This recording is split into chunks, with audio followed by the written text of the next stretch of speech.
আগে ভিডিওটা দেখেন, তারপরে আমি কিছু বলছি। শেখ মুজিবুর রহমান মুক্তিযুদ্ধের সাথে জড়িত ছিলেন না, তিনি জানতেন না মুক্তিযুদ্ধ কিভাবে হয়েছে, এবং তিনি ফিরে এসেও জানার চেষ্টা করেন নাই মুক্তিযুদ্ধ কিভাবে হয়েছে।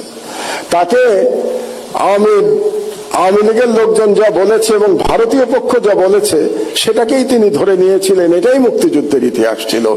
এই জন্যই তিনি ব্যর্থ হয়েছিলেন।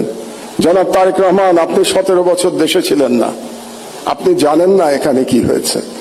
আপনার বিশিষ্ট লোকজন আপনাকে যা বলেছে এটাই আপনি শুনেছেন, এবং এখন যারা মিডিয়ার নতুন বন্ধুরা আপনাকে যেটা বলছে সেটাই আপনি শুনছেন, এবং সেটাই আপনি মনে করছেন এটাই বাংলাদেশের 17 বছরের ইতিহাস। বাংলাদেশের 17 বছরের ইতিহাস এটা না। সেই ইতিহাস আমি বর্ণনা করব ভবিষ্যতে যদি আপনি এরকম কোন অনুষ্ঠানের আয়োজন করেন এবং সেই অনুষ্ঠানে আমাকে 15 মিনিট সময় দেন, তাহলে বাংলাদেশের মিডিয়ার ইতিহাস 50 বছরের ইতিহাস আমি বর্ণনা করব।